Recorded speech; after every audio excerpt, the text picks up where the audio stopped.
chapter 2. Solomon gave orders to build a temple for the name of the Lord and a royal palace for himself.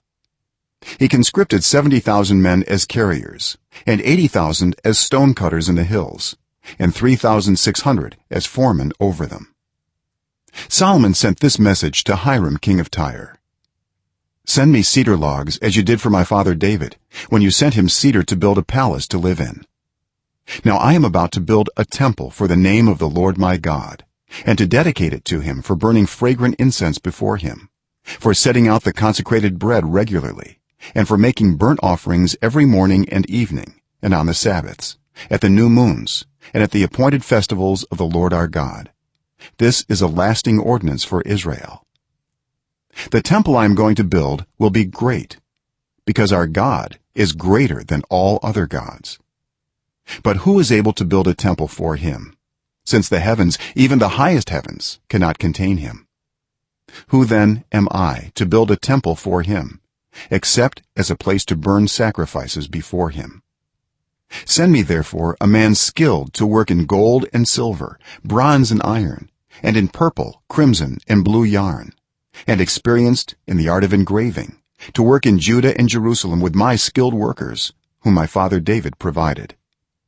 Send me also cedar, juniper, and algum logs from Lebanon, for I know that your servants are skilled in cutting timber there. My servants will work with yours to provide me with plenty of lumber, because the temple I build must be large and magnificent.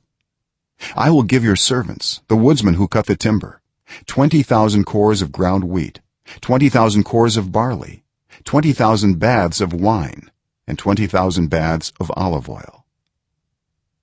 Hiram, king of Tyre, replied by letter to Solomon: "Because the Lord loves his people, he has made you their king." And Hiram added: "Praise be to the Lord, the God of Israel, who made heaven and earth. He has given King David a wise son, endowed with intelligence and discernment, who will build a temple for the Lord and a palace for himself.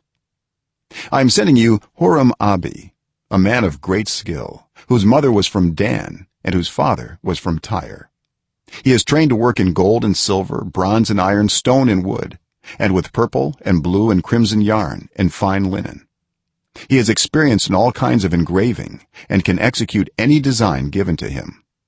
He will work with your skilled workers and with those of my lord David your father.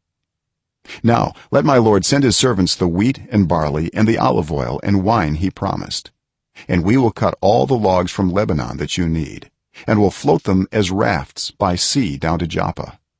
You can then take them up to Jerusalem."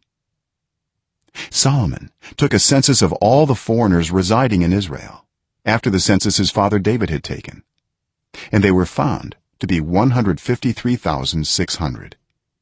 He assigned 70,000 of them to be carriers and 80,000 to be stone cutters in the hills, with 3,600 foremen over them to keep the people working.